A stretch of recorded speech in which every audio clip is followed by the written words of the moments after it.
안녕하세요. 사랑하는 여러분. 오늘 잠시 세상의 소음에서 벗어나 우리 영혼의 가장 깊은 곳을 울리는 하나님의 음성에 귀 기울이는 시간을 갖고자 합니다. 우리는 하나님을 기쁘시게 하는 것에 대해 이야기하기는 좋아하지만 정작 그분께서 미워하시는 것이 무엇인지에 대해서는 마주하기를 주저하는 시대를 살고 있습니다.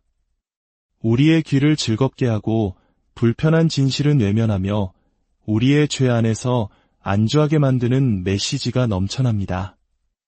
하지만 성경은 우리에게 안락함이 아닌 거룩함을 추구하라고 말씀합니다. 그리고 거룩함이란 주님을 불쾌하게 하는 모든 것들로부터 우리 자신을 구별하는 것을 의미합니다. 오늘 이 깊은 말씀 속으로 들어가기 전에 잠시 시간을 내어 이 채널을 통해 더 많은 분들이 하나님의 말씀을 만날 수 있도록 도와주시겠어요? 구독과 좋아요를 눌러주시는 여러분의 작은 행동이 어둠 속에서 빛을 찾는 다른 영혼에게 복음의 등불을 전하는 귀한 사역이 됩니다. 이 은혜의 여정에 동참해 주심에 감사드리며 여러분의 삶에 하나님의 평강이 가득하기를 축복합니다. 잠언 6장 16절부터 19절은 우리에게 단도직입적으로 말씀합니다. 여호와께서 미워하시는 것 곧 그의 마음에 싫어하시는 것이 67가지이니 이것은 단순한 권고가 아닙니다. 거룩하신 하나님의 엄중한 선포입니다. 이것은 인간의 기준으로 판단하는 크고 작은 죄의 문제가 아닙니다. 그분의 영광을 훼손하고 복음의 증거를 무너뜨리며 그대로 방치했을 때 우리의 영혼을 파멸로 이끌 수 있는 태도와 행동에 관한 것입니다. 오늘 우리는 세상이 아닌 바로 우리 자신을 향해 이 진리의 거울을 비추어 보고자 합니다. 열린 성경과 그리스도의 주권에 복종할 준비가 된 마음으로 우리 각자의 삶을 정직하게 돌아보는 시간이 되기를 소망합니다. 잠언 6장 17절은 하나님께서 미워하시는 것들의 목록을 이렇게 시작합니다. 바로 교만한 눈입니다. 다른 어떤 악보다 교만이 가장 먼저 언급된 것은 결코 우연이 아닙니다. 하나님께서는 교만이야말로 당신의 성품에 대한 가장 심각한 도전이라고 지적하십니다. 교만한 눈은 단순히 거만한 표정이나 오만한 태도를 의미하는 것이 아닙니다. 그것은 하나님보다 자기 자신을 더 높이는 마음의 중심을 상징합니다. 스스로의 힘으로 충분하다고 믿으며 자신의 의를 신뢰하고 하나님의 은혜를 경멸하는 마음입니다. 이것은 타락하기 전 천사장 루시퍼가 내가 하늘에 올라 하나님의 뭇별 위에 내 자리를 높이리라 라고 말했던 바로 그 태도입니다. 교만은 단순한 성격적 결함이 아니라 모든 반역의 뿌리이며 믿는 자의 삶 속에도 교묘하게 스며들 수 있는 무서운 독입니다. 교회 안에서 교만은 영적 성숙이나 사역의 권위라는 가면을 쓰고 나타날 수 있습니다. 우리는 설교하고 봉사하고 헌금하고 심지어 기도하는 그 순간에도 자기 자신을 높이고자 하는 교만한 마음으로 행할 수 있습니다. 예수님께서는 누가복음 18장에서 바리새인과 세리의 비유를 통해 이를 명확하게 보여주셨습니다. 바리새인은 하나님께 감사 기도를 드렸지만 그 내용은 은혜에 대한 감사가 아니라 다른 사람과 비교하며 자기 자신을 높이는 것이었습니다. 반면 감히 하늘을 우러러보지도 못하고 가슴을 치며 자비를 구했던 세리가 의롭다 하심을 받았다고 예수님은 분명히 말씀하셨습니다. 이것은 하나님께서 우리의 외모나 직분, 평판에 감동하지 않으신다는 사실을 일깨워 줍니다. 그분은 우리의 중심을 보십니다. 그리고 그 마음에 교만이 가득하다면 그 마음은 하나님의 거룩하심의 정면으로 맞서고 있는 것입니다. 바로 이 지점에서 우리는 스스로에게 질문해야 합니다. 나는 얼마나 자주 다른 사람의 인정을 받으려는 숨은 동기로 봉사하는가? 하나님의 인정보다 사람의 칭찬을 더 갈망하지는 않는가? 교만은 우리가 말하는 어조, 다른 사람의 의견을 무시하는 방식, 심지어 교정이나 충고를 받아들이기 거부하는 완고한 태도에서도 드러날 수 있습니다. 성경은 분명히 경고합니다. 하나님은 교만한 자를 물리치시고 겸손한 자에게 은혜를 주시느니라. 물리치신다는 것은 그를 대적하신다는 의미입니다. 이 말씀 앞에 우리는 두려움으로 떨어야 합니다. 이것은 일시적인 축복을 놓치는 정도의 문제가 아닙니다. 교만 때문에 창조주 하나님께서 친히 우리의 삶을 가로막고 대적하신다는 끔찍한 현실입니다. 다니엘 4장에 나오는 느부갓네살 왕의 이야기를 보십시오. 절대 권력과 인간적인 영광, 제국의 화려함도 하나님께서 교만한 자를 낮추기로 결정하셨을 때 아무 소용이 없었습니다. 왕궁 옥상을 거닐며 이 큰 바벨론은 내가 능력과 권세로 건설하여 나의 위엄과 영광을 나타낸 것이 아니냐라고 말하던 그는 지극히 높으신 이가 사람의 나라를 다스리신다는 것을 깨달을 때까지 짐승처럼 살도록 낮아졌습니다. 교만은 너무나 심각한 죄이기에 하나님께서는 한 사람의 삶을 완전히 무너뜨려서라도 그분이 누구신지를 깨닫게 하십니다. 하지만 이 진리는 우리를 두려움에만 머물게 해서는 안 됩니다. 우리를 회개로 이끌어야 합니다. 교만은 거짓된 겸손으로 이겨낼 수 없습니다. 오직 하나님 없이는 아무것도 아님을 인정하는 절대적인 의존을 통해서만 극복할 수 있습니다. 우리의 모든 성취, 모든 승리, 모든 재능은 그분의 은혜가 주신 선물입니다. 사도 바울은 고린도전서 4장 7절에서 이렇게 말했습니다. 내게 있는 것 중에 받지 아니한 것이 무엇이냐 내가 받았은즉 어찌하여 받지 아니한 것 같이 자랑하느냐. 은혜를 진정으로 깨달은 마음에는 자기 자랑이 설 자리가 없습니다. 다음으로 잠언은 하나님께서 거짓된 혀를 미워하신다고 말씀합니다. 교만이 마음을 오염시키고 타락을 부르는 뿌리라면 거짓은 그 뿌리에서 자라나는 독이 든 열매와 같습니다. 여기서 말하는 거짓은 명백한 허위 사실뿐만 아니라 진실을 왜곡하는 모든 말의 사용을 포함합니다. 거짓이 하나님 앞에 그토록 가증스러운 이유는 그것이 하나님의 본성과 정면으로 배치되기 때문입니다.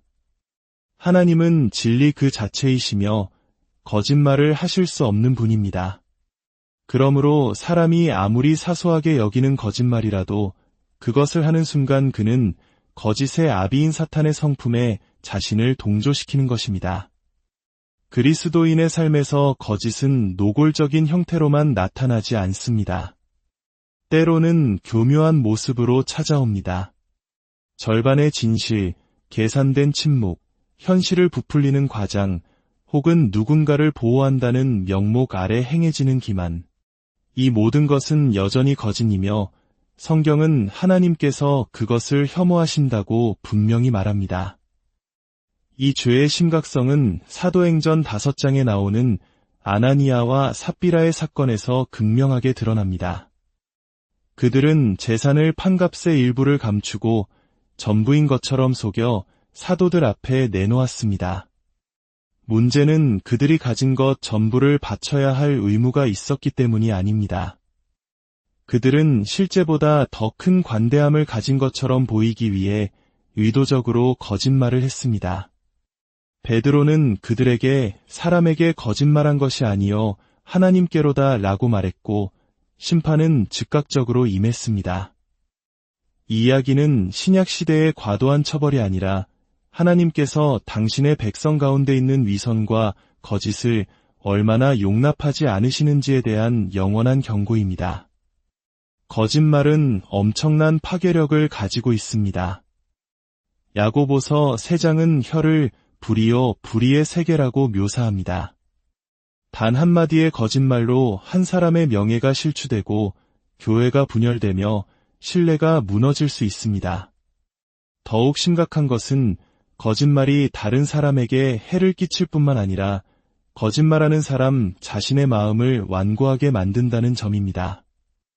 요한계시록 21장 8절에는 거짓말하는 자들이 불과 유황으로 타는 못에 참여할 자들의 목록에 포함되어 있습니다. 이것은 믿는 자가 한 번 거짓말로 실수하면 구원을 잃는다는 의미가 아닙니다. 그러나 거짓말이 삶의 특징이 된 사람은 그가 진리의 영으로 거듭나지 않았다는 증거를 보여주는 것입니다. 습관적인 거짓은 단순한 결점이 아니라 불신앙의 증거입니다. 그렇다면 우리는 왜 이토록 쉽게 거짓말의 유혹에 빠질까요? 그것은 거짓이 우리의 교만을 먹여 살리고 진실이 요구하는 대가를 피하게 해주기 때문입니다.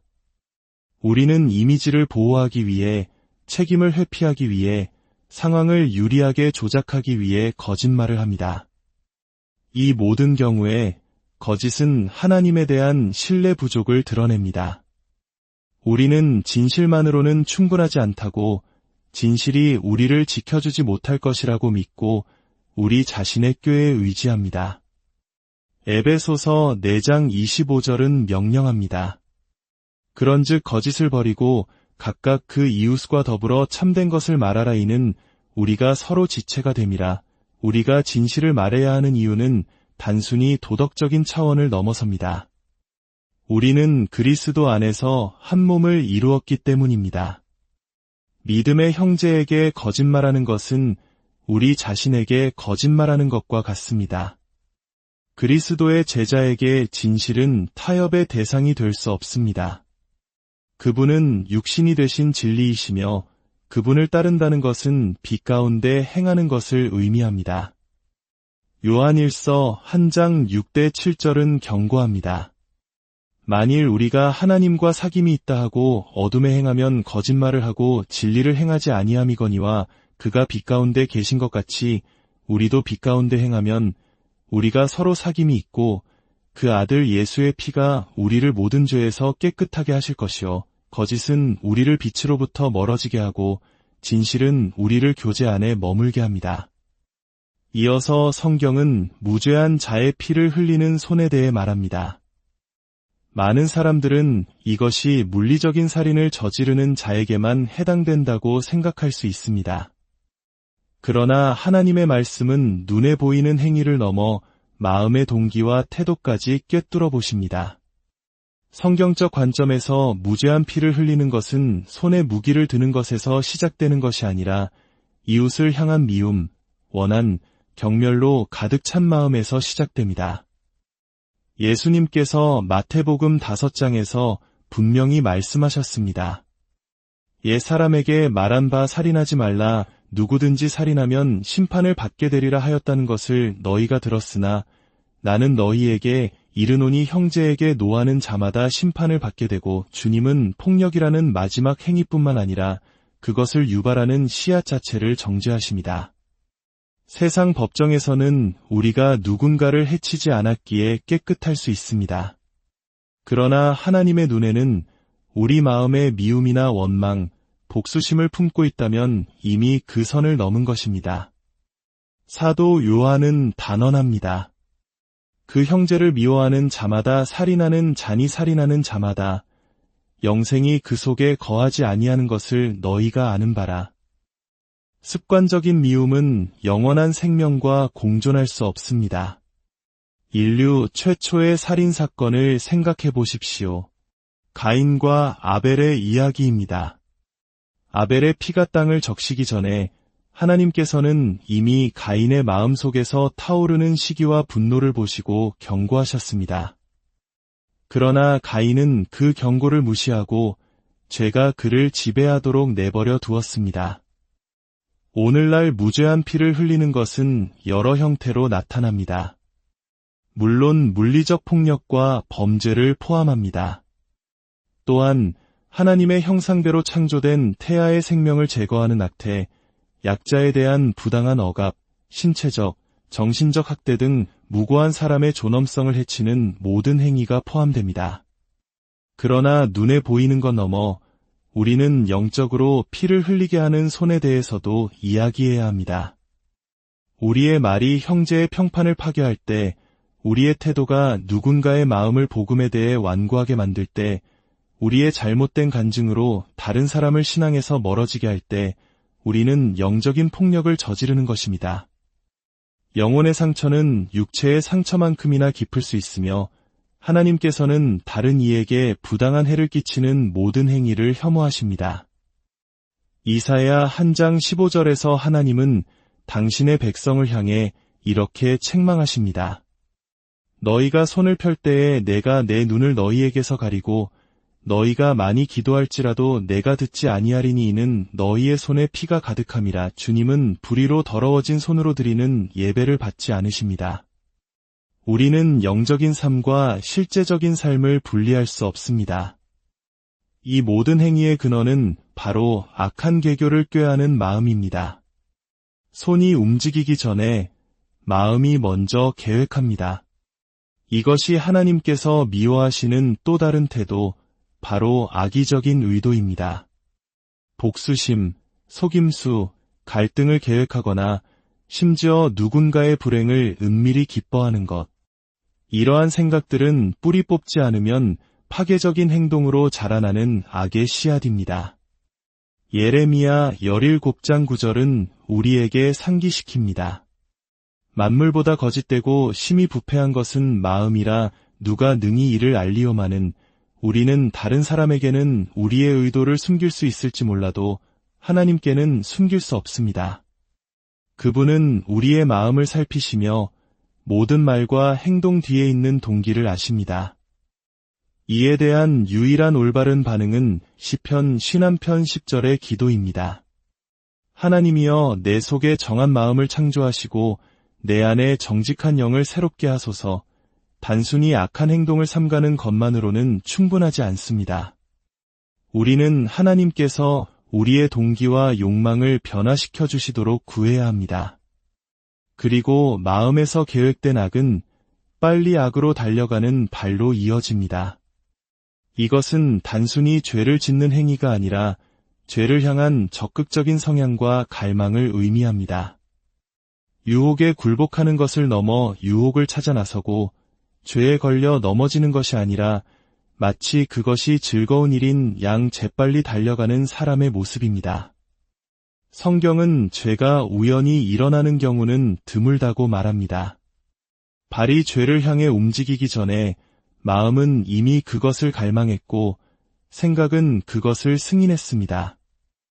따라서 빨리 악으로 달려가는 발은 하나님의 경외함이 아니라 육신의 욕망에 지배당하는 내면을 보여주는 가시적인 증거입니다.